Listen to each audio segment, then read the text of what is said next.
bom dia a todos. Havendo um legal, invocando a proteção de Deus, declaro aberta a nossa sessão, em data de hoje, 8/10, digo melhor, 4/11, para julgamentos e processos que se encontram pautados para sustentação oral. O processo número 6 da pauta, 081-45-34, do advogado Dr. Marco Polo, Câmara. Esse processo, como ele se encontra conexo com o outro, né, precisa ser julgado os dois concomitantemente.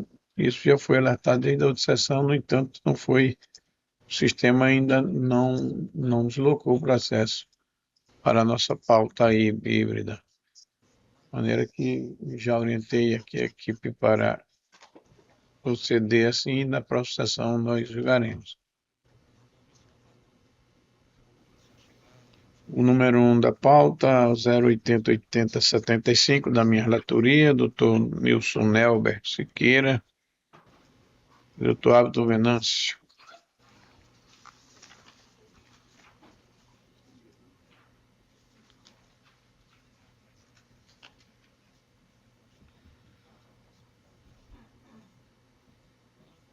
Agravo de instrumento, agravante que é Reginaldo Jacob, agravado Francisco de Mello.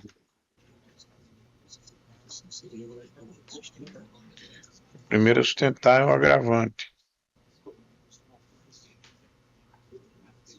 Sim, doutor Abdo, é isso? Isso.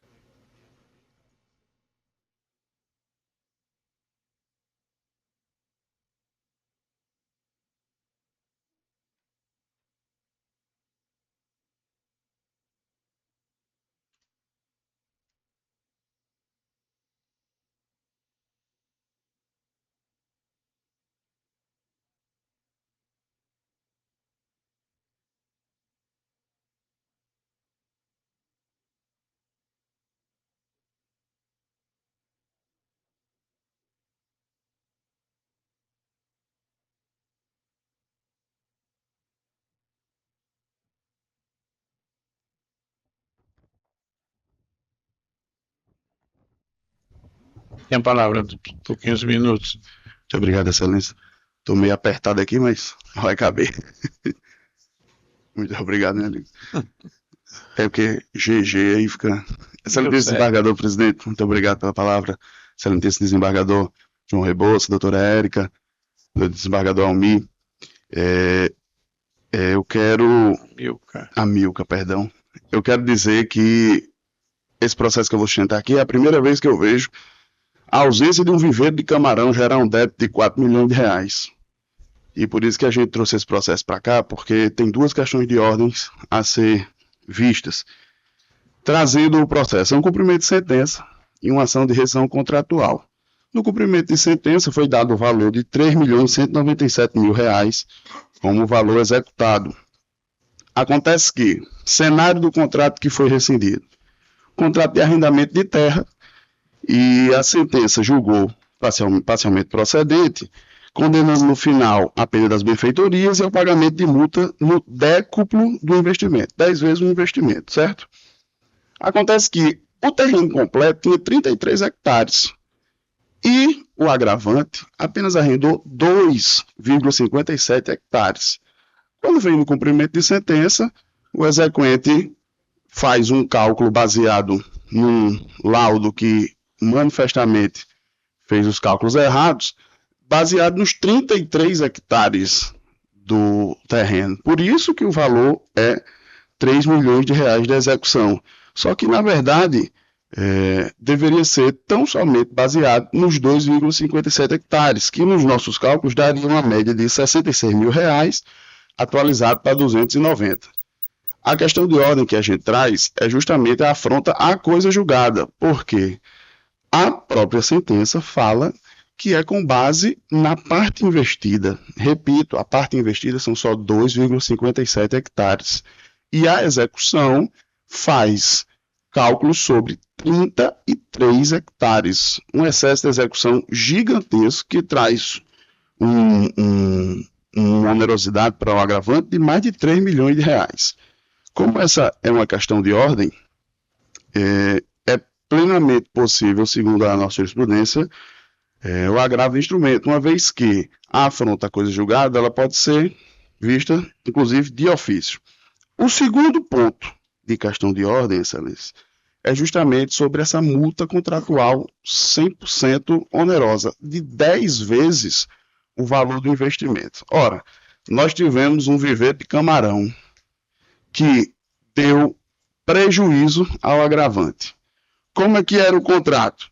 Qual era a obrigação principal do contrato? Pagar 50% do investimento ao dono da terra. O contrato deu prejuízo.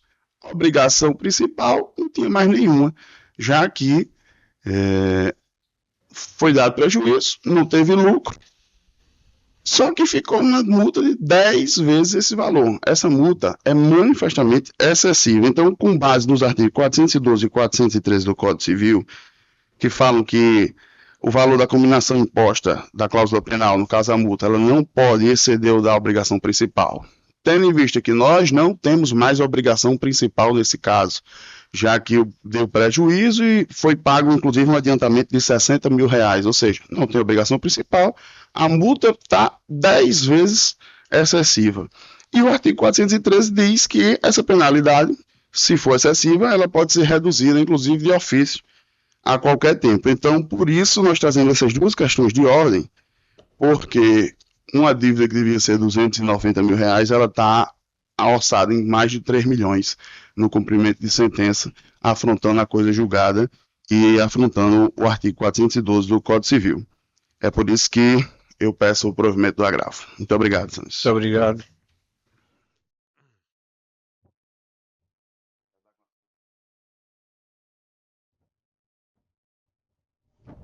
Doutor Nilson, Pois não. tem a palavra, senhor. Excelentíssimo senhor presidente, excelentíssimo doutor Maurício, excelentíssimo senhor doutor João Rebouça, doutor Amilca, doutora Érica, nobres colegas, senhores servidores. Estou aqui pelos agravados, meu nome é Nelber, OAB 3529, estou aqui pelos agravados que são os herdeiros de Francisco Melo Rodrigues.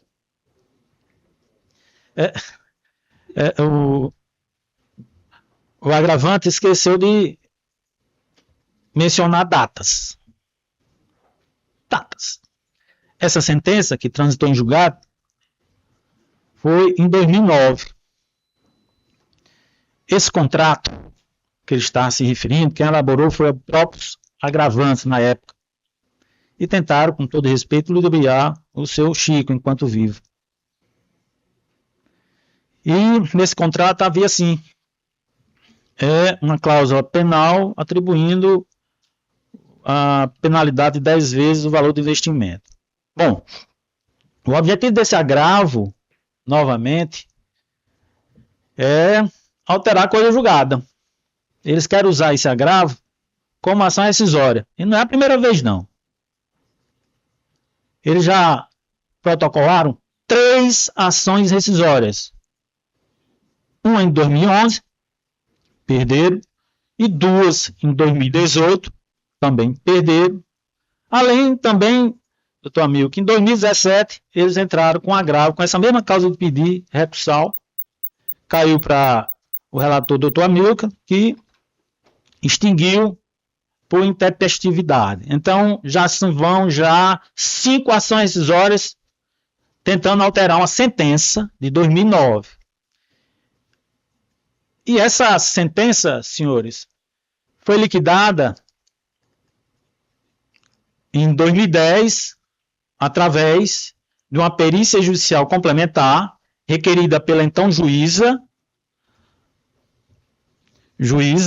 que posteriormente proferiu uma decisão interlocutória em 2010.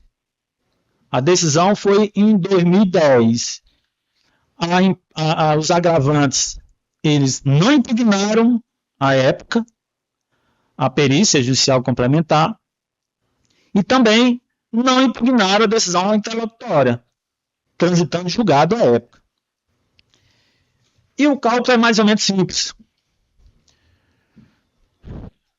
A perícia judicial que houve no processo de conhecimento foi um processo muito turbado, doutor Mauri, onde houve inspeção judicial e houve também uma perícia judicial. Nessa perícia judicial, em 2006, mais ou menos, né, foi estabelecido um valor de R$20.000 por cada hectare de investimento. Pois bem, na sentença, a juíza rescindiu o contrato e estabeleceu a multa. Essa multa de 10 vezes foi em 2010 e foi o próprio agravante que estabeleceu essa multa. Ou seja, o feitiço virou contra o feiticeiro. Na execução, no cumprimento de sentença, o cálculo foi feito simples. Ora, se são 5 viveiros de camarão, a cada viveiro tinha 2,5 hectares, multiplicando os 20 mil, dá 290 mil, como o nosso colega falou. Multiplicado por 10, o cálculo é simples. Isso quem está dizendo é a própria perícia, senhores. A perícia elaborada em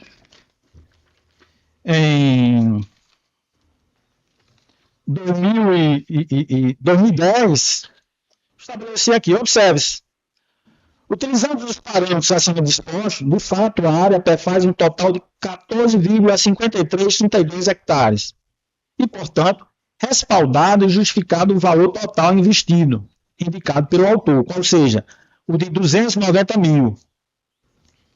Na decisão interlocutória que acolheu a perícia, que é essa decisão objeto do agravo, essa decisão transitou em julgado em 2010, senhores. O agravante esqueceu de mencionar as datas. Essa decisão que ele quer rescindir, através de um agravo, ocorreu em 2010. E a decisão é bem simples. Na verdade, de 3 laudos, diz o seguinte: assim, tendo em vista que a determinação do valor da condenação dependia tão somente de cálculo aritmético, uma vez que o quanto em que se apoiou o credor para fim de obtenção da soma exequente encontrada possui lastro em laudo pericial contábil não impugnado, ou seja, esse laudo de 2010, doutor Amorim, ele não impugnou.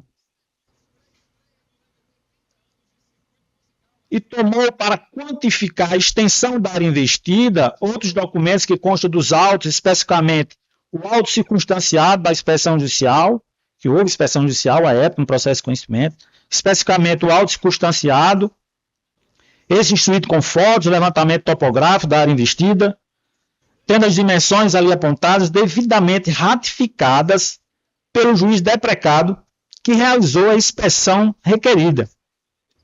Entendo presente os requisitos para dar fundamento à presente decisão, por ser assim, julgo atendidas as condições processuais para se iniciar o cumprimento de sentença nos modos conferidos pelo artigo 475J. Lembrando que esse o Código de Processo Civil, na época, ainda era o antigo, não de 2015. Antes posto, do exame dos cálculos apresentados pela parte credora, com esteio nos esclarecimentos apresentados pelo perito, da análise expendida e da toda a documentação pelos mesmos indicada, para obtenção do valor apresentado pelo exequente, tomou logo o valor da presente execução em 3.100.000 e pouco. Então, o objeto desse agravo, ele fala no agravo, doutor Mauri, que é o mesmo, a causa pedido recursal de 2017, que caiu para o doutor Amilcar, houve um erro material. Erro material é uma coisa. Querer rescindir sentença, decisão interlocutória, é outra. Ele quer alterar a metodologia do cálculo. Isso aqui não tem nada de alteração. Houve um erro de número, houve um erro de nome. Não. Ele quer rescindir essa decisão interlocutória de 2010. Por isso que a decisão do doutor Lamarck, na primeira instância, que ele se repetiu novamente, foi simplesmente: ei, essa sua discussão está preclusa.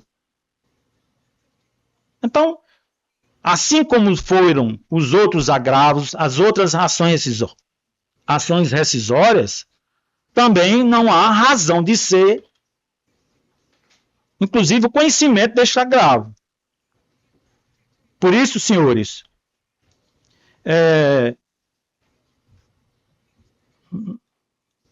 não há dúvidas que a rigor que esse processo, esse agravo não deve ser reconhecido.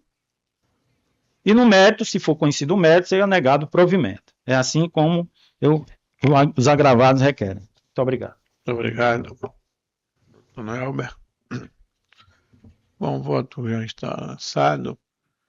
O que se cuida aqui no agravo é que ele ataca duas coisas. No primeiro momento, ele entende preclusa a matéria, porque já homologado os cálculos e naquela oportunidade não houve impugnação.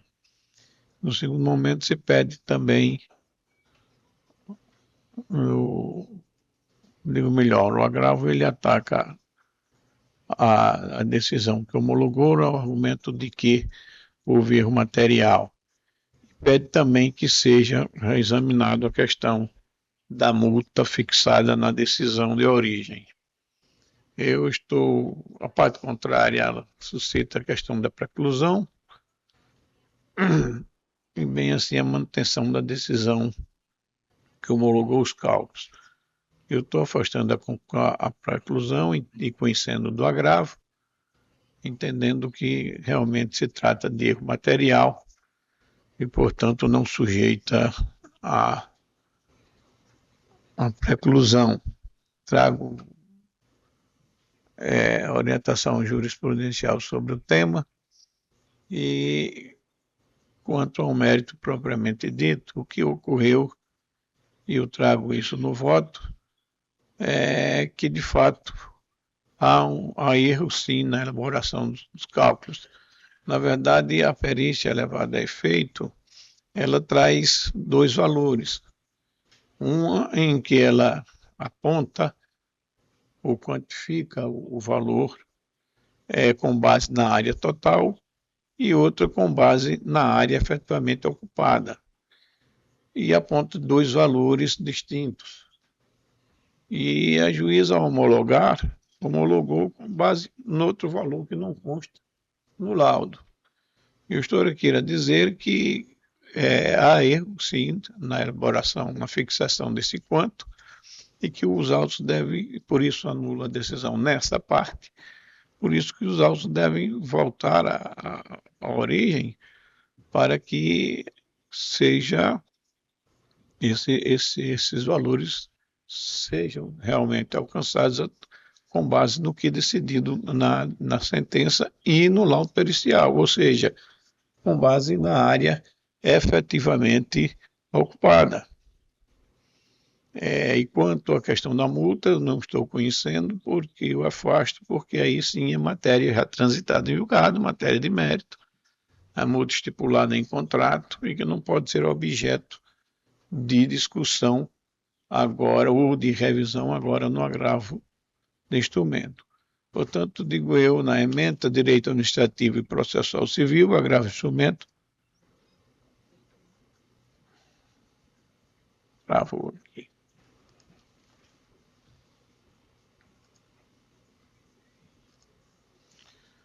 Preliminar não conhecimento do agravo por originalidade passiva recursal, citada pela parte agravada, rejeitada, mérito cumprimento de sentença e ação de ação contratual de arrendamento rural com despejo acumulada com cobrança e multa contratual, alegação de erro material, violação a coisa julgada na liquidação da sentença, erro de cálculo que pode ser objeto de correção para adequação ao título judicial, não incidência de preclusão, precedentes, decisão que desconsiderou as possibilidades indicadas em laudo pericial e fixou um valor completamente distinto.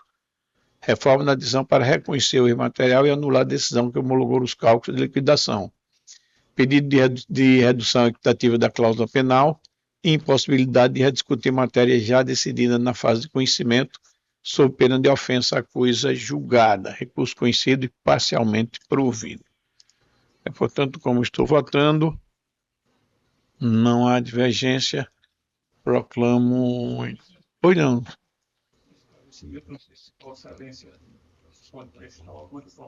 Sim.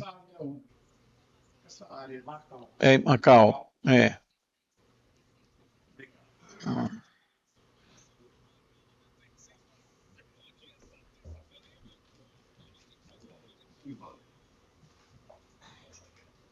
Julgado. parágrafo 3 da minha relatoria, processo 081-1935, doutor Altair Soares.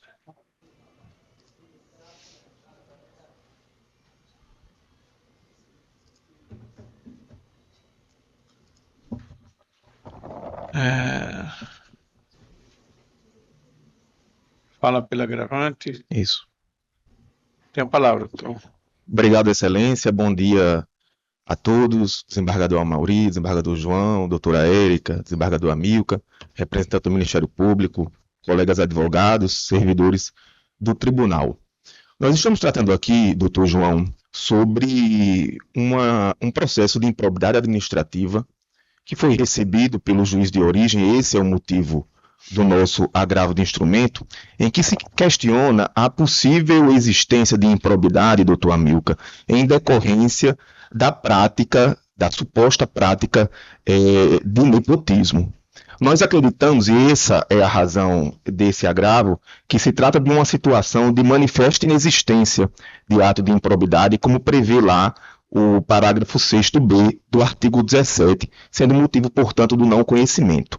Manifesta inexistência por quê, doutora Érica? São duas razões as principais que nos levam a acreditar essa manifesta inexistência. Primeiro, os cargos em questionamento são cargos de natureza eminentemente política. Secretário municipal, chefe de gabinete do prefeito, que equivale a secretário da Casa Civil, por exemplo, secretário de Saúde, secretário de Obras, enfim, cargos de secretários municipais. Nós sabemos que o alcance da súmula vinculante número 13, ela não alcança os cargos de natureza eminentemente política, como os cargos de secretários municipais e secretários estaduais. Esse assunto, inclusive, está muito em discussão e muito em voga hoje com o julgamento do recurso extraordinário 1.133.118 no Supremo Tribunal Federal, que reafirma, o julgamento não concluiu, mas a maioria já está formada, reafirma que os casos de nepotismo versados pela súmula vinculante não alcançam os cargos de secretários municipais, secretários estaduais e cargos políticos semelhantes. Então, é algo que hoje está sendo reafirmado pelo STF, à época já era afirmado pelo STF, é manifestamente, então, um ato que não é um ato de improbidade. Mas se não fosse suficiente, doutora Érica, eu invoco aqui o que fala o parágrafo 8º do artigo 1º da Lei de Improbidade Administrativa, que é aquele artigo, é aquele dispositivo, doutor João, que expressamente afasta o caso de improbidade administrativa quando há divergência interpretativa na jurisprudência. É o caso concreto. Ainda que haja uma interpretação razoável de que poderia ser um ato de improbidade, o fato é que há uma intensa divergência se configura até mesmo nepotismo, ainda mais improbidade administrativa. Então, é mais uma razão pela qual nós compreendemos ser manifestamente um ato que não é um ato de improbidade. E, por fim, sem muitas delongas, o que eu reafirmo aqui? Não há sequer acusação, doutora Milka, de que houve uma hipótese de dano ao erário. Não há sequer acusação na petição inicial de improbidade de que não houve a contraprestação laboral ou que a contraprestação laboral foi de uma maneira deficiente em relação aos parâmetros de normalidade do serviço público. Então, senhores, essas são as razões pelas quais nós acreditamos ser uma situação em que manifestamente não há ato de improbidade administrativa, motivo pelo qual a gente pede o provimento do agravo para trancar a ação em primeira instância. São essas as razões. Muito obrigado. Muito obrigado, doutor. Eu estou aqui negando o provimento ao agravo, ainda que me pareça plausíveis as argumentações trazidas da tribuna e no próprio agravo, mas eu penso ser prematuro, nesse primeiro momento, já trancar a ação. Apenas a decisão do despacho que recebeu inicial e que não vejo como trancar de imediato a ação com o provimento do recurso. De maneira que eu estou aqui conhecendo, desprovido E volto a dizer, embora me pareçam realmente plausíveis argumentações, que terá naturalmente seu exame mais aprofundado quando o exame do próprio mérito da ação. Não há divergência, proclamo a unanimidade.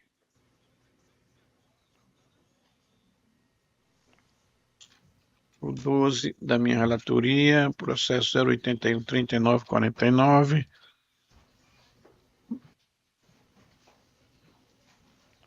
Doutora Sueli.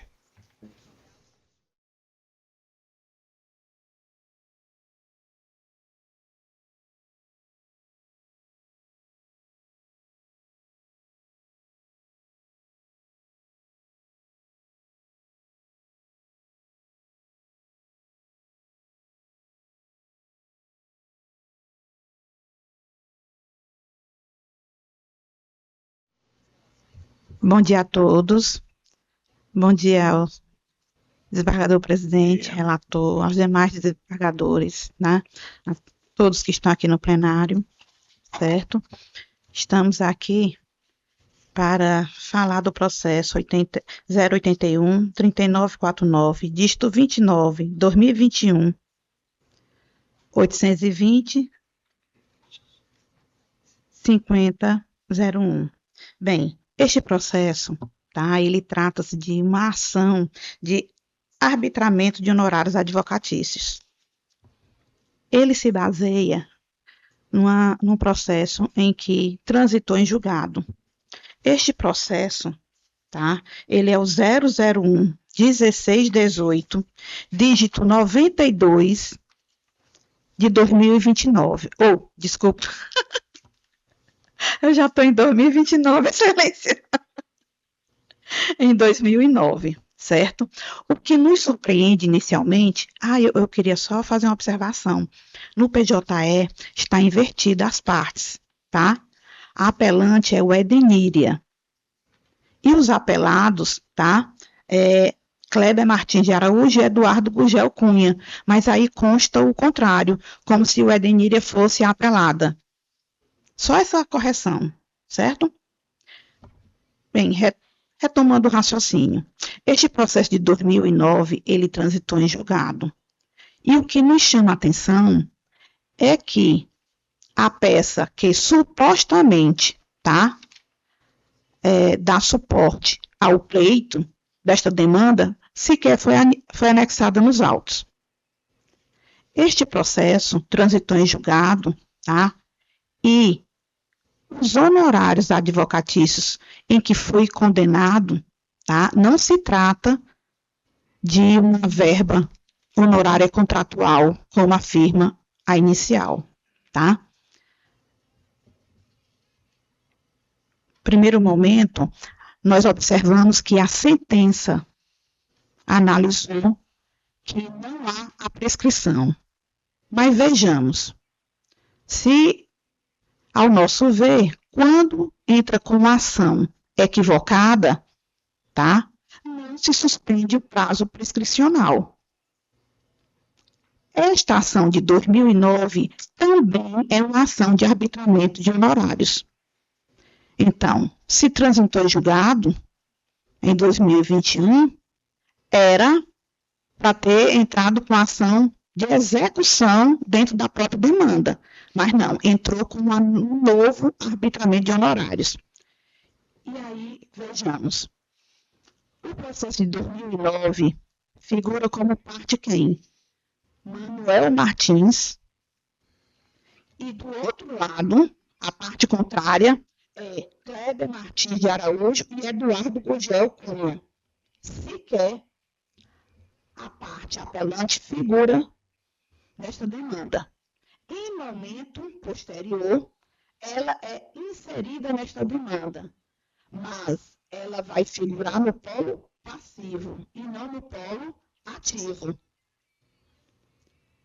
Esta ação, ela foi extinta. Como ela foi extinta, houve combinação de honorários sucumbenciais.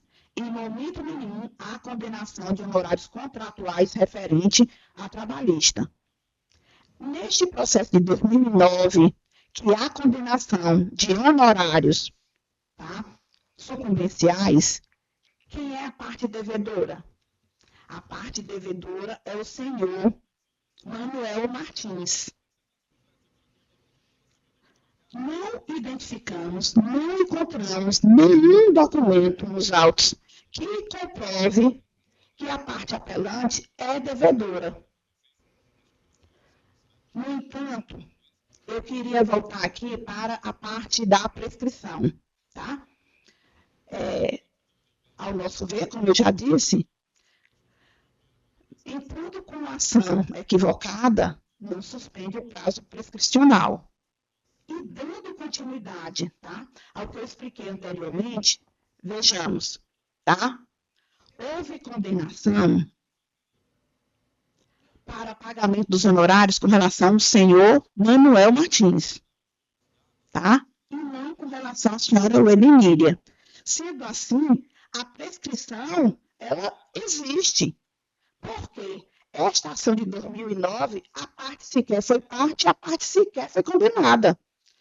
Então, uma ação que foi ajuizada contra A não pode suspender a prescrição com relação a B.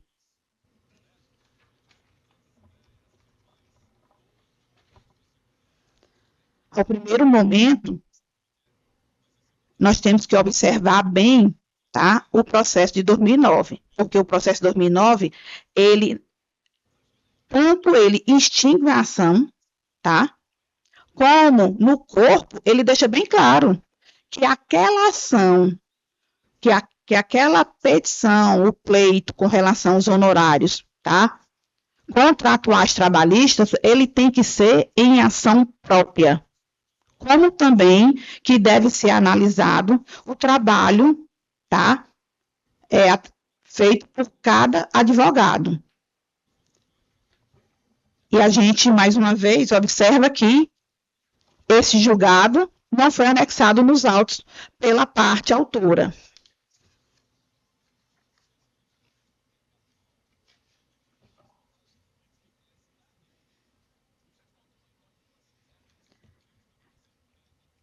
Com relação à existência de condenação de honorários, existiu? Sim, existiu, tá? Mas, como eu disse antes, a parte devedora é o senhor Manuel Martins. Com relação, tá, à atribuição de ser devido a 1/3 a cada advogado, tá, na sentença, no acordo do processo de 2009, não foi feita essa distribuição. Nos embargos de declaração é que consta, tá, que os honorários sucumbenciais, mais uma vez, honorários sucumbenciais referente ao processo de 2009, referente à extinção do processo, deve ser, tá, atribuída a 1/3 a cada advogado. Tá? O senhor Kleber e o senhor Eduardo estão advogando em causa própria, certo? E, neste caso, cada um tem direito a 1/3. Nesse processo, o 1/3 vai para o advogado da minha cliente, certo? Então, não tem nada a ver com débito trabalhista nesta questão. E o mais surpreendente é, nós estamos com o processo ainda, a gente tem sempre que analisar o processo de 2009, que é o que supostamente dá respaldo ao presente processo, tá? E no processo de 2009, tá, um dos advogados, o doutor Eduardo, entra com a ação de execução contra o senhor Manuel Martins. O que não faz sentido, tá? Porque ele tem direito, sim, e aí ele vai receber esses honorários do senhor Martins, e agora nessa nova ação, ele quer esse 1/3 novamente. Como nós explicamos anteriormente, quem é devedor é o senhor Manuel Martins. Tanto é que o senhor Eduardo entrou com a ação de execução pronto esses honorários sucumbenciais e recebeu, tá? E nós ajuizamos execução de honorários com relação, tá, ao doutor Carlos. Infelizmente, ele veio a óbito e a família, né, o espólio entrou na ação. Então, está claro que não existe débito nenhum de honorários contratuais com relação à demanda trabalhista. Como também, tá, a prescrição ela deve ser reanalisada. Por quê? Porque a apelante sequer participou do polo ativo da ação de 2021. Então, não houve, em momento nenhum, a suspensão do período prescricional.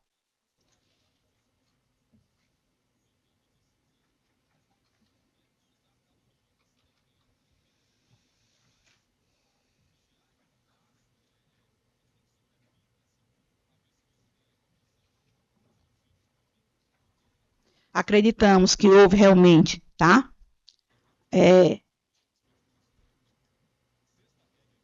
A ação foi ajuizada novamente, arbitramento de honorários, ou seja, a ação de 2009 é arbitramento de honorários. Então, se tem uma sentença, você não entra novamente com arbitramento de honorários, você entra com a execução, tá? Então, a petição foi equivocada nesse sentido.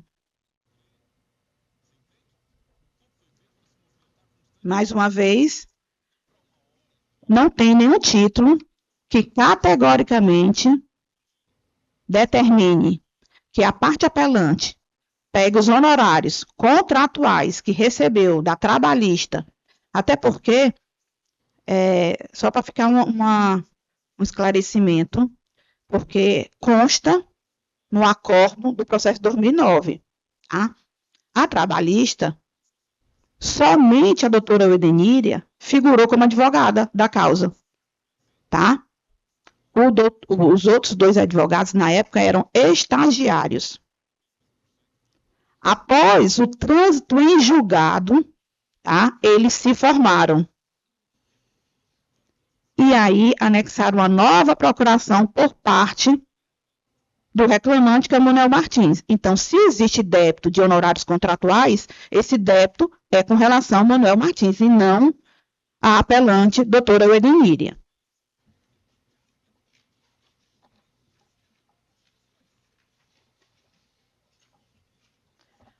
Por se tratar de honorários sucumbenciais, pertinente a uma ação de 2009, tá? Que foi extinta,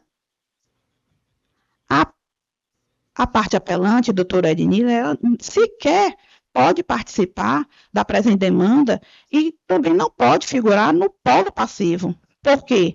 Porque ela sequer é devedora. Mais uma vez, repetindo, a parte devedora é o senhor Manuel Martins. Nesta ocasião, eu peço primeiramente que seja reconhecida a prescrição, tá? E se os senhores entendem que não está prescrito, tá? Que seja revertido o julgado com total improcedência do feito. Até porque não existe nos autos nenhum documento que comprove o suposto crédito que os apelados afirmam existir. Obrigada. Muito obrigado, doutora. Bom, eu estou aqui desprovendo o recurso. Realmente esse processo é extremamente conturbado, mas na verdade tudo originou-se da ação trabalhista, que foi promovida pelo senhor Manuel Martins, contra o Banco do Brasil. E o que se argumentou é que exatamente houve a participação dos 3 advogados, não foi fixado honorários na decisão, a parte aqui apelante entrou com uma ação para que fosse reconhecido o direito a esses honorários, com fixação do percentual, foi aquela data, aquela época fixada em 20%. Os outros dois advogados tentaram ingressar na ação, mas não obtiveram êxito porque se reconheceu naquele primeiro momento que não havia litisconsórcio. Mas foi reservado aos dois o direito de postularem esses honorários em ação adequada. E assim foi feito. Nessa ação, inclusive o relator que chegou a esta corte, o relator foi o desembargador Expedito à época, reconheceu o direito do arbitramento a desses honorários aos outros dois advogados que aqui integram o processo. E é isso que se discute, com o detalhe de que a advogada inicialmente, que entrou com o primeiro pedido de arbitramento, chegou a levantar, inclusive, os valores depositados, honorários, referente aos honorários. Por isso que foi extinta a ação, porque, uma vez levantado o valor, a primeira ação foi extinta com julgamento de mérito. Mas sobreveio a nova decisão transitada em julgado aqui da Câmara, em que se reconheceu esse direito dos honorários, a percepção dos honorários, naturalmente reconhecendo que os dois advogados haviam participado, cada um com sua parte, durante a lide. Portanto, eu estou aqui afastando a questão da prescrição, digo não configurada a prescrição da cobrança de honorários advocatícios, considerando que a execução anterior interrompeu o prazo prescricional e que o trânsito em julgado da decisão fixou os honorários ocorreu posteriormente. Reconhecida a condição de credores solidários entre os advogados com arbitramento de partilhas honorários em partes iguais, na ausência de contrato escrito ou verbal nos termos do artigo 22, parágrafo 2º da Lei 8.906/94. Arbitramento em consonância com os princípios da equidade e da segurança jurídica, na ausência de contrato, garantindo tratamento justo a todos os advogados que atuaram em benefício do cliente. Concluo, então, pelo improvimento do apelo. Não há divergência, desprovido do recurso. A unanimidade nos termos do voto do relator. Eu chamo o processo 2 da minha relatoria, agravo do instrumento 081-10-774.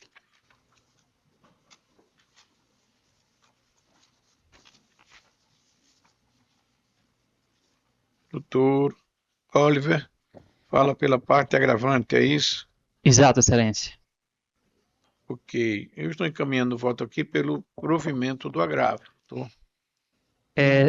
Não há divergência. Excelência, pela ordem, eu até tomei a liberdade de acompanhar aqui o voto de Vossa Excelência aqui no sistema e até parabenizo o Tribunal por essa evolução, isso facilita muito para a gente se cingir a algumas questões do julgamento, mas muito embora o voto de Vossa Excelência seja favorável à parte, analisando aqui, eu percebi, e aí por isso que eu trago essa questão, para que eventualmente, se Vossa Excelência entender assim, retire o processo para a mesa para uma melhor análise, porque não teria sido analisado o mérito, o objeto de fato do recurso.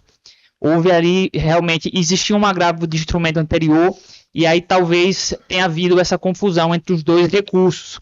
E aí, se Vossa Excelência me permite, eu quero fazer esse esclarecimento, para que de fato seja ali apreciado o que realmente está sendo debatido neste agravo. Basicamente, Excelência, o que é que acontece? Esse processo trata de um cumprimento de sentença de uma ação de despejo, que foi julgada procedente. Vossa Excelência está tentando modificar a decisão aqui, ao argumento de que houve omissão, não é? Então, Vossa Excelência, naturalmente, deverá entrar com os embargos declaratórios que será apreciado. O voto está posto e não há divergência. Bem, Excelência, e só esclarecer porque realmente pode mudar e evitar o recurso adequado será... Ok, obrigado, Excelência. Voto apreciado, doutor.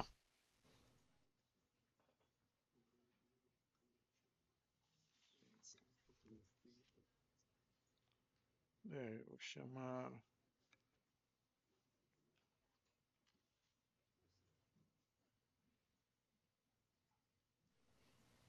15 da relatoria desembargadora Milka, processo 082-4878.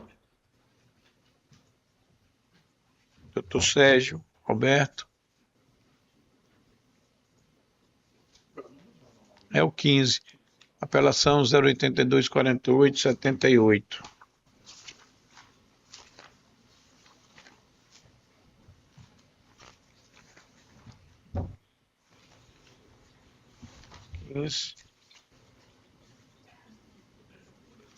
Doutor João Felipe também se encontra inscrito, né?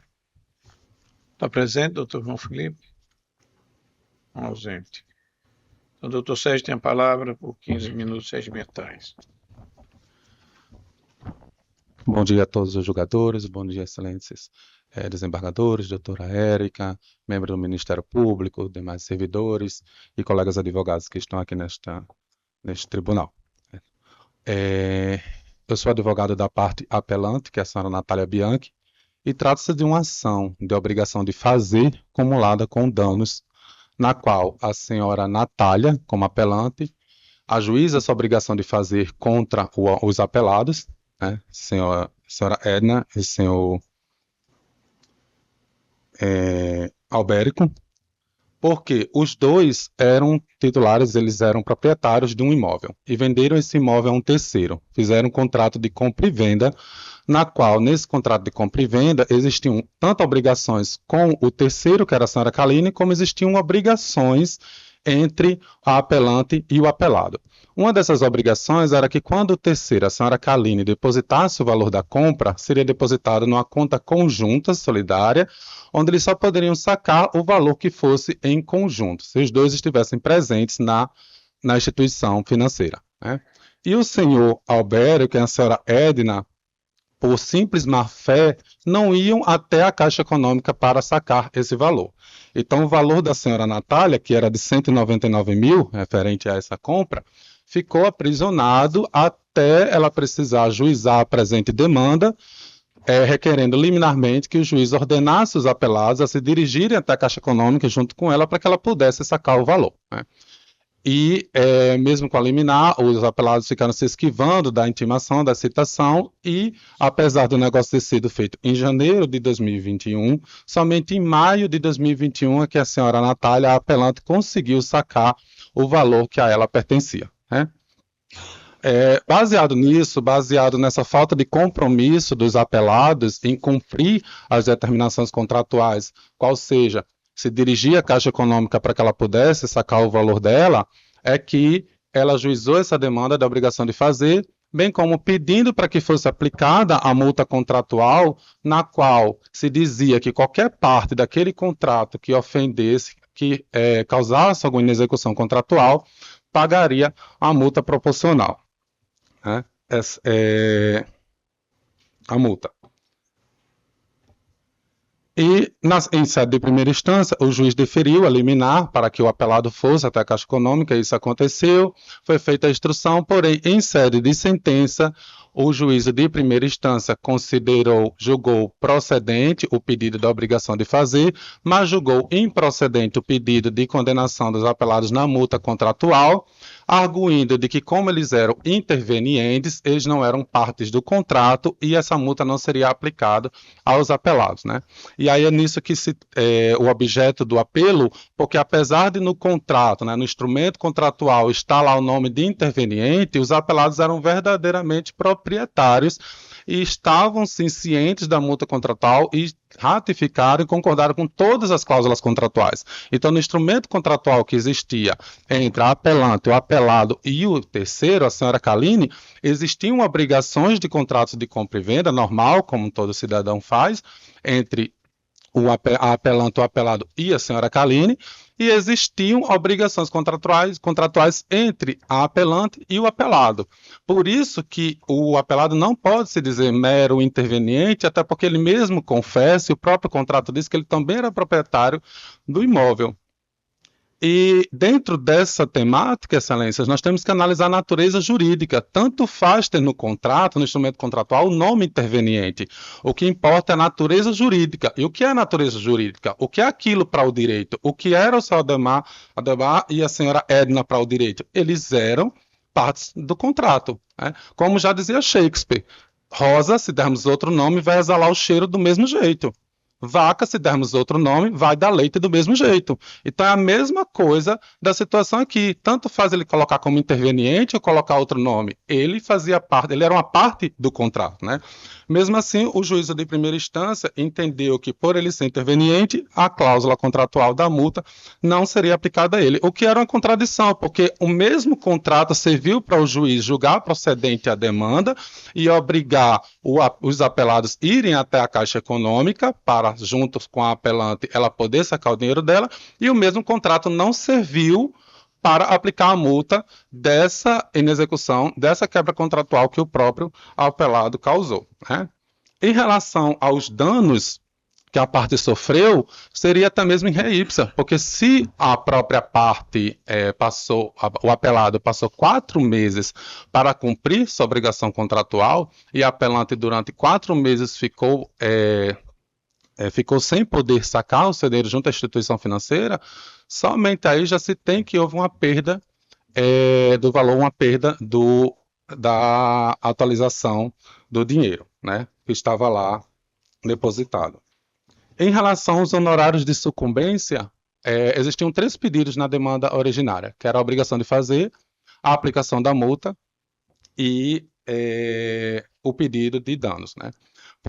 Por o juiz considerar que a parte sucumbiu no pedido de danos e na aplicação da multa, ele condenou a parte apelante em sucumbência, né, sobre o valor da causa, que o valor da causa era R$500 mil, que era juntando a multa, a obrigação de fazer, né, que era o contrato, a multa e os danos. Então a parte apelante deveria pagar a sucumbência por ter sucumbido em maior parte. Porém, excelência, vemos que o pedido principal da parte, que era a obrigação de fazer, foi provida. Os outros eram pedidos acessórios que decorriam desse pedido principal. Diante disso, é que a sucumbência deveria, pelo menos, já que a jurisprudência, nesse sentido, aplica que a sucumbência deveria ser paga pela apelante, tendo em vista que existiam 3 pedidos e ela sucumbiu em 2, então foi feita uma análise quantitativa da demanda, né? Então, a sucumbência também deveria ter sido analisada nessa parte quantitativa também, sendo que o que pedimos é, na verdade, uma análise qualitativa, porque o pedido de obrigação de fazer, ela não sucumbiu, que era o mais importante da demanda, né? Era a razão da demanda, né? Diante disso, é que se pede o provimento do apelo, primeiro para se aplicar a multa aos apelados, porque eles eram sim partes do contrato e estavam cientes da multa, e em segundo lugar, que seja provido o apelo para que a parte apelante não seja condenada em sucumbência, tendo em vista ela ter sido vitoriosa do pedido principal. Muito obrigado. Obrigado, doutor. Do Amilcar. Presidente, na realidade a gente realmente não pode chamar uma vaca de rosa e ela cheirar como rosa. Ela cheira como vaca. Mas nos contratos, as partes adquirem as qualidades que são previstas no contrato. E no caso, o interveniente, não havia previsão de assumir a obrigação como se parte principal fosse, independentemente do que na realidade ele era. Ele era, no contrato, figurava como interveniente e anuente. E agiu acertadamente a sentença do juiz primeiro grau ao resolver a querela. Interveniente e anuente não assume a obrigação principal do contrato, limitando-se a concordar com a venda do imóvel do qual são coproprietários. A solidariedade não se presume, devendo resultado de cláusula contratual específica ou da lei, conforme artigo 265 e 275 do Código Civil de 2002, o que não se verifica no caso. E a cláusula penal deve ser interpretada restritivamente, aplicando-se apenas à parte inadimplente da obrigação principal, não havendo prova de conduta dolosa ou culposa dos intervenientes anuentes que justifique responsabilização. Com relação à questão do prazo, da demora ao comparecimento da instituição financeira, também eu destaco que a sentença também analisou corretamente essa situação, porque não foi fixado prazo para cumprimento da condição de comparecimento na agência bancária. Se não havia fixação de prazo nem penalidade de multa a respeito disso, não havia como penalizado por essa circunstância. Faço outras considerações no teor do meu voto, foi disponibilizado inteiramente para os senhores, mas estou desprovendo o recurso. Pois não, doutora Milka, não há divergência. Proclamo a unanimidade e desprovido do recurso nos termos do voto do relator. Obrigado. Obrigado, doutor. Eu chamo o seguinte, doutor Cristiano Barros, processo 23, da relatoria da doutora Érica Paiva, 010-7480, o 23.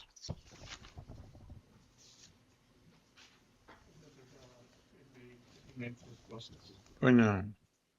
Doutor Cristiano Barros fala pela parte apelada. Apelado, excelência. O voto da relatora desprovendo o recurso, né, doutora Érica? Eu dispenso a sustentação oral nesse caso, agradeço a atenção da Corte. Muito obrigado, doutor Cristiano.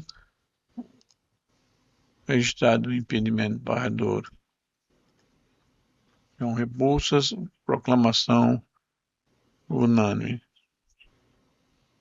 Não há. Agora viu o voto.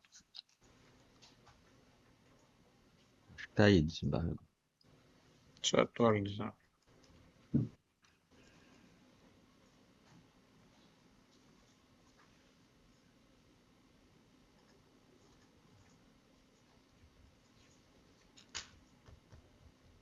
Excelência, Pois não?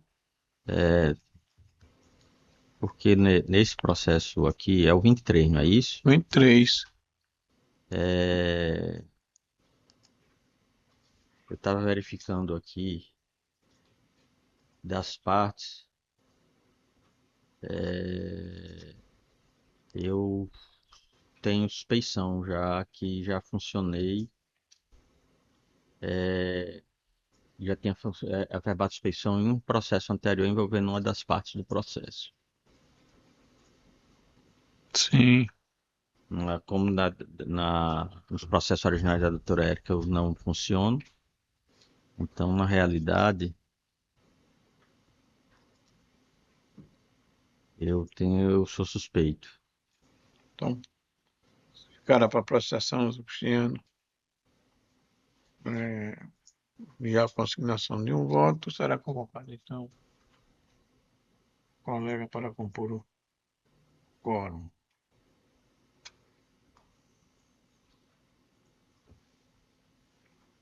É o 23, né? Exatamente. Eu não vi.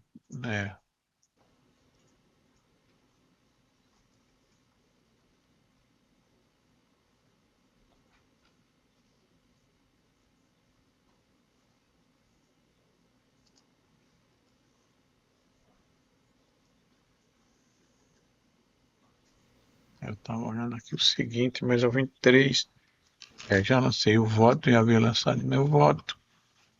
Fica para a próxima sessão. Eu chamo o seguinte.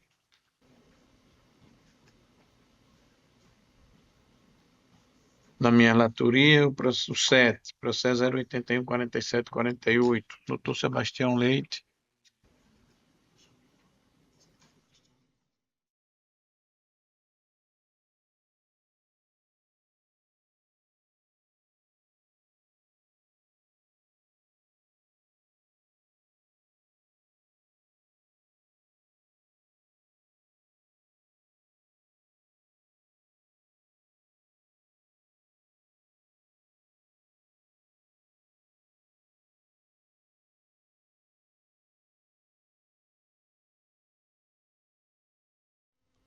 Chamaram o 8 da minha relatoria, processo 010-1724. Doutora Jasmine Fernandes. Doutora está presente.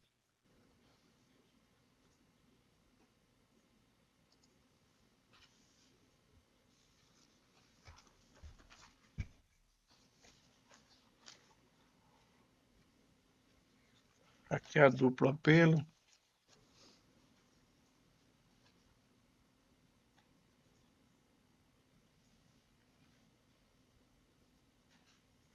Doutora tem a palavra. Aqui tem sustentação oral pela doutora Mariana Amaral de Mello. e pela doutora. Sim, estão juntos, mesma parte. Doutora Jasmine Fernandes. Fala pela parte que aqui é apelante e apelado, né? O espólio de Ayrton de Castro e Zânia Maria Medeiros de Castro. Ok. A palavra, doutora.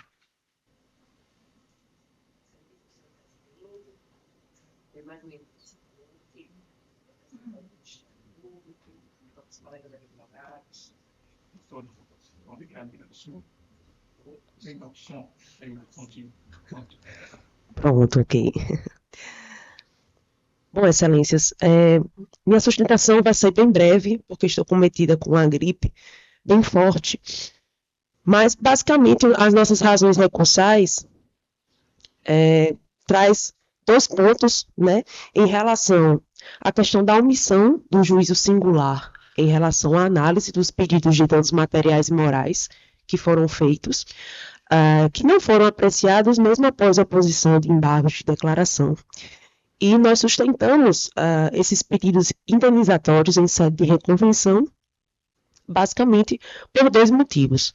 Primeiramente, porque houve indicação de 2 veículos para fins de pagamento do sinal do negócio que foi firmado, com valores que estavam superiores ao preço de mercado, e isso causou um prejuízo material às partes, que isso não foi analisado pelo juiz de primeiro grau, mas entendemos que, à luz da teoria da causa madura, essa corte teria condições de imediatamente julgar essa questão dos danos materiais. Doutora, me permite, Vossa Excelência postula o reconhecimento dos danos materiais e morais, não é isso? Isso, exatamente. Nesse ponto, eu estou acolhendo o seu recurso. Pronto. Estou dando provimento parcial no sentido de julgar procedentes pedidos reconvencionais de indenização por danos materiais no valor de 14 mil e danos morais no valor total de 5 mil.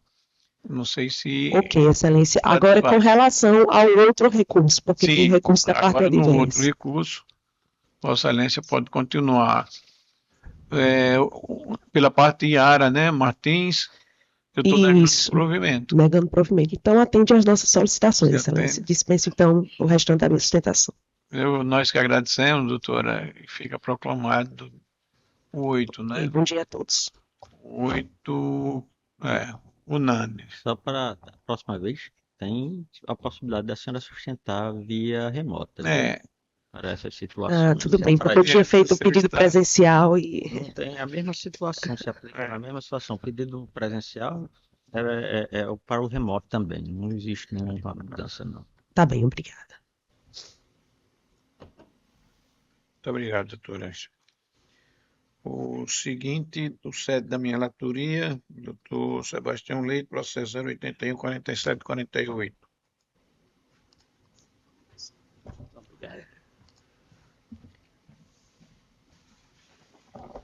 Excelência, tem outro colega inscrito. Doutor Marcílio não se encontra. Doutor Marcílio fala pela parte agravante. Doutor Sebastião fala pela parte agravada. No caso, 7. Isso. Ribeiro, no caso, o voto está sendo conduzido no sentido de negar provimento ao agravo. E não há divergência. Muito obrigado, doutor Sebastião. Obrigado, Excelência.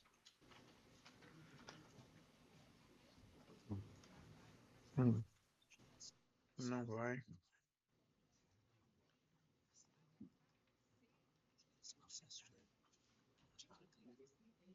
Como é?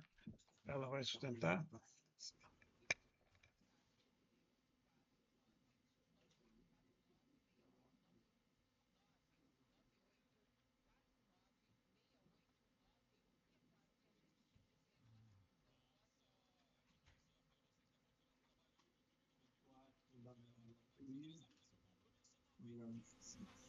Chama o processo 4 da minha relatoria, agravamento 081 40 84.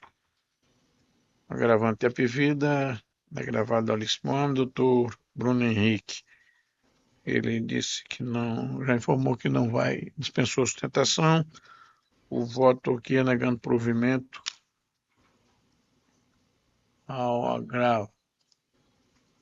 Não há divergência.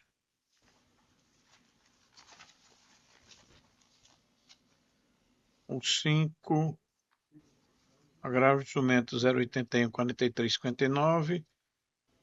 Doutor Simval Salomão se encontra ausente, falaria pela parte agravada. O voto é dando provimento ao agravo. O 5, provido, sem divergência. 7, julgado. 8 também. O 9, da minha relatoria, apelação civil 080 0421, doutora Flávia Sabino Pinho Marinho se encontra ausente, falaria pela parte apelante. O voto é para dar provimento ao recurso. 9, sem divergência. 10, apelação civil 080 1155, Banco Itaú, e Tereza Francisco Senhor Cardoso. presidente, Pois não? bom dia. Doutor Luiz Antônio pelo Banco Itaú. Pois não, doutor. Doutor.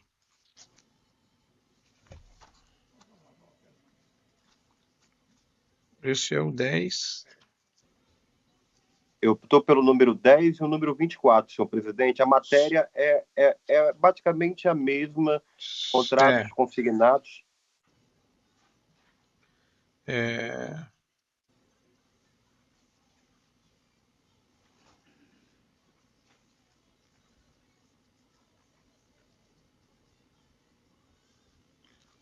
Ok.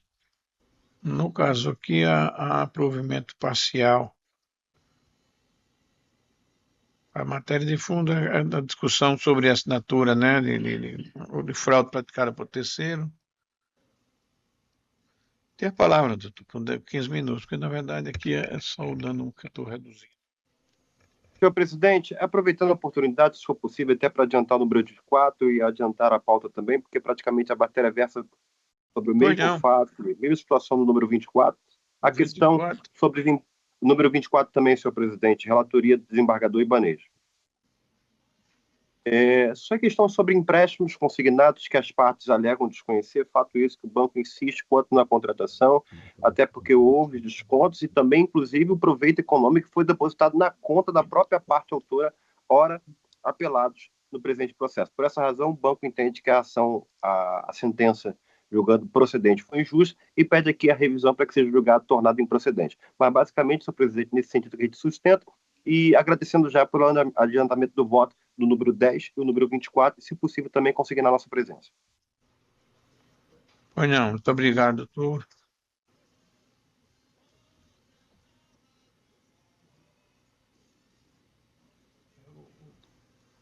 O 10 e o 24, não é isso?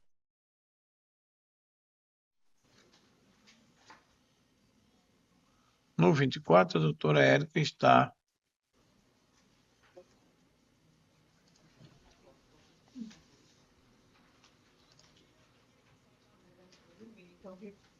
negando provimento no 24, recurso, né? Embora a matéria seja a mesma, mas há um foco na validade ou não do contrato. Isso. E neste 24, é possível visualizar que o contrato ele tem os dados de geolocalização, longitude, biometria captura facial, de selfie, corresponde ao endereço na mesma cidade que a parte autora reside, e os valores foram, de fato, depositados na conta da própria autora. Perfeito. No 24 não há divergência, não é? 24 foi tornado improcedente, né? Isso. Isso. Ok, obrigado. inclusive com o meu voto. No 10, que é da minha relatoria, embora a matéria, a situação fática me parece que é diferente, não é? Embora a matéria seja a mesma.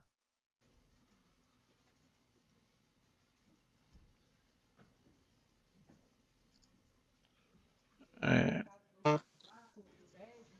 Existe um dado muito importante que houve a devolução do valor integral que foi depositado na conta. isso, perfeitamente. Que ela realmente, em nenhum momento, aderiu. Ela, perfeitamente, não é? Então, por isso que o resultado aqui é diferente, ainda que a matéria seja a mesma.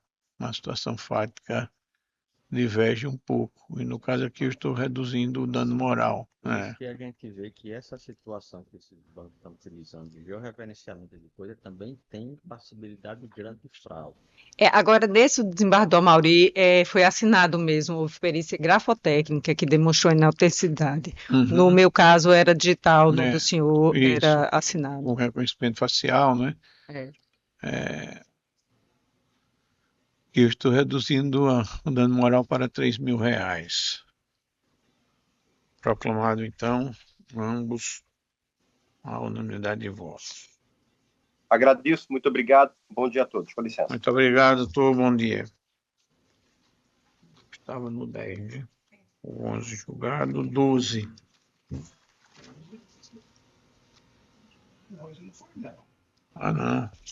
Não. 11.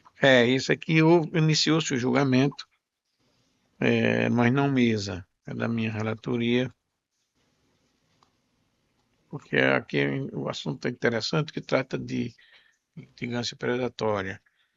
E o advogado argumentou que ele tinha apenas 2 processos, mesmo assim não era distintos, e que me chamou a atenção, e eu fiz uma pesquisa, realmente eu estou com a ligeira impressão de que não, no caso não se caracterizou essa litigância predatória. Mas estou examinando com cuidado para trazer aqui para a nossa discussão.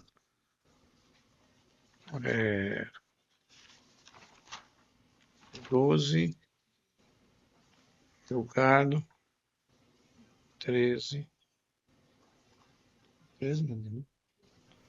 chamo o processo 13, apelação 088-1047 da minha relatoria.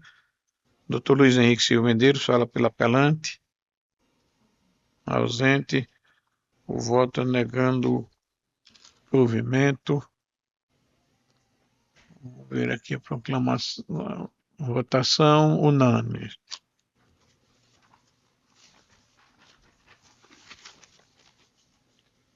O 14 já foi, né? 14, sim. 14 é um grave instrumento da Unimed, é impedimento. 15 julgado. 16 Unimed. Doutora Érica, o 17 Unimed. O 18. Agravo de instrumento 081-4430. Doutor Bruno Henrique. Ele informou que já não vem, não é? Mas ele informou que não vai sustentar, ele desistiu da sustentação. O voto é provendo parcialmente o recurso. O 18. Só para limitar o custeio dos valores na rede credenciada. Ok. Não há divergência. O 19 também, doutor Bruno. Decisão desprovendo recurso. Apvida, agravante. E agravado Miguel Pereira Lira. Desprovido o recurso no 19, sem divergência.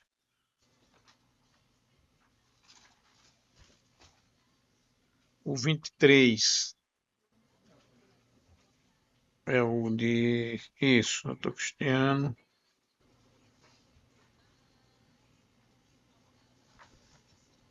O 24, também julgado.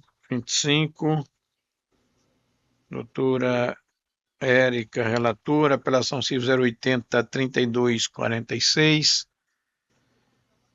Doutor Leandro Garcia da Silva. Ausente, doutor Leandro. Falaria pela parte apelante. Arthur Gomes da Silva. O voto é desprovendo o recurso. 25, não é isso? Não há divergência. Unanimidade. O 26, embargo de declaração. Não cabe sustentação. Voto é rejeitando os embargos. Decisão também unânime.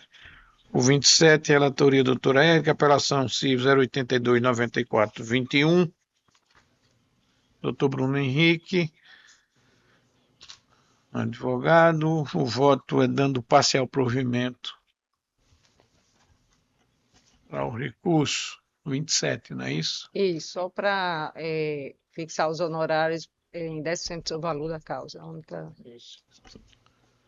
27, falta um voto.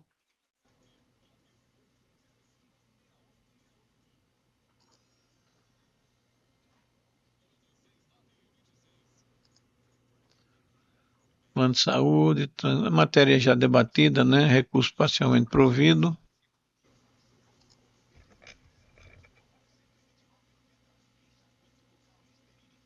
Atualizou agora.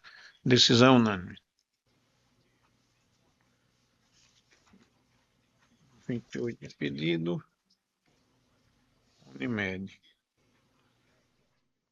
Agora os processos da Unimed tem que convocar, não é? Ah, é? Nós teríamos agora os processos não mesa.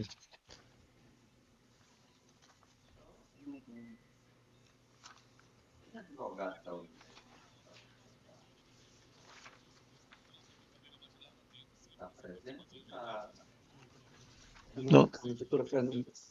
Mas, Fernanda, ela está esperando o doutor Desembargador Cornélio vir. sim. Ela não é a primeira. Ela está com... Certo. Tem muito. Está cheia, sabe? 69. Ela vai sustentar mesmo? Hein? Ela vai sustentar mesmo? E às vezes ela dispensa. É.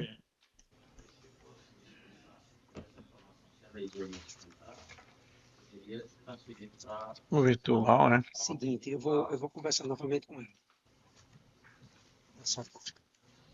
É. Perfeito.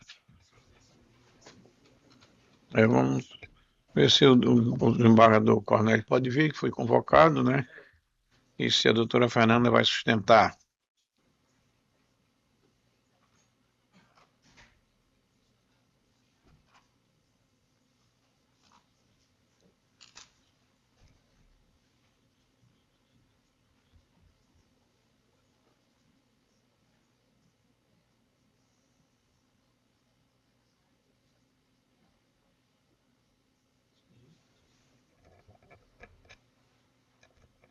Vamos suspender a sessão por 2 minutos, enquanto se aguarda a presença do doutor Eduardo Cornélio.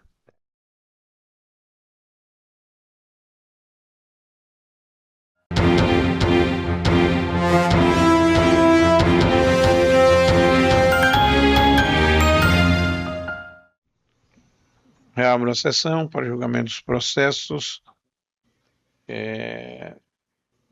em que há impedimento da minha parte e do desembargador João Rebouças. Portanto, eu passo a presidência do desembargador Amilcar. Receba a presidência. Nós temos aqui alguns processos da Unimed, o número da pauta, o 14, o 16, o 17, o 20, o 21, o 22 e o 28º da pauta. O 14, pela ordem da minha relatoria.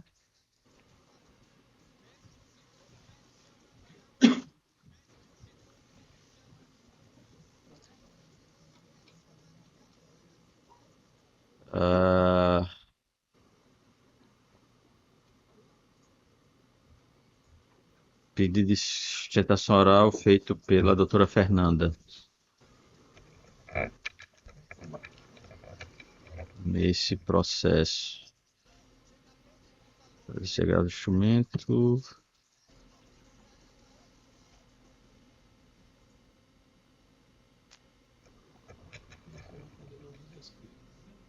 O 16. O 16, nós. É o da minha relatoria. Da minha relatoria. Então, passo só.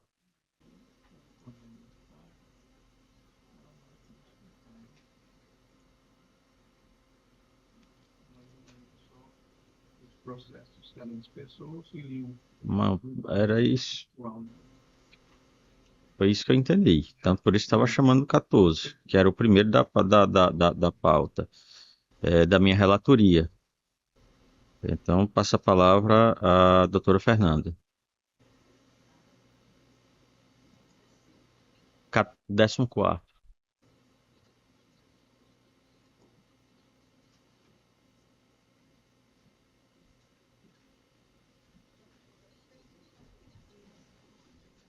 Também dispensado.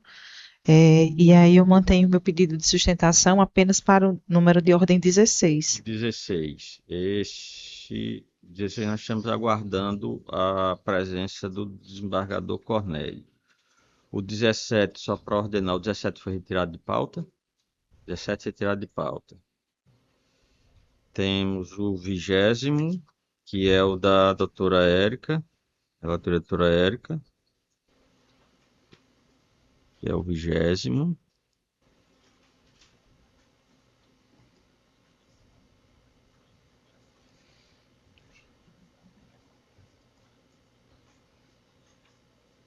Depois pela Unimed.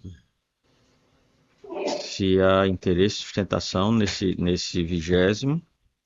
O 20º, igualmente, irei pedir irei declinar. Excelência, agradeço a oportunidade e declino. Ok. Esse também os votos já estão acompanhando a relatora, a unanimidade. O 21º, também da relatoria da doutora Érica.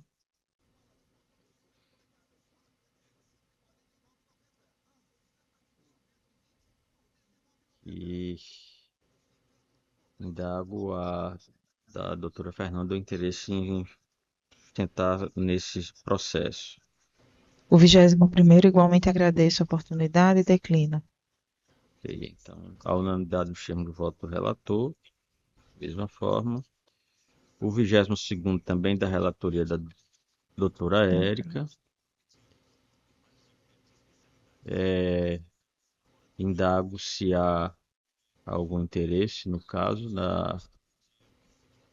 Igualmente dispenso, excelências, obrigada. Hoje não. E recurso parcialmente provido à unanimidade. 22º. E por fim, o 28º é o também da doutora Érica. E também foi protocolado de sustentação oral pela doutora Fernanda, mas eu, se não me falha, nesse caso, na qualidade de apelado. Apelada. E também está dispensando, o recurso está sendo desprovido. Agradeço e dispenso também a sustentação. Muito obrigada. De nada. Então, resta apenas o 16º, ao qual dependemos da participação do desembargador Cornélio. Mas eu devolvo a presidência do desembargador Amauri. Muito obrigado, desembargador Amilcar. Eu assumo a presidência. Uma notícia de que vai demorar, né? Parece que vai ser bem extenso lá. A pauta está muito extensa. Nós transferimos, então, o julgamento desse que ficou pendente para a próxima sessão. Pois não. Não é isso?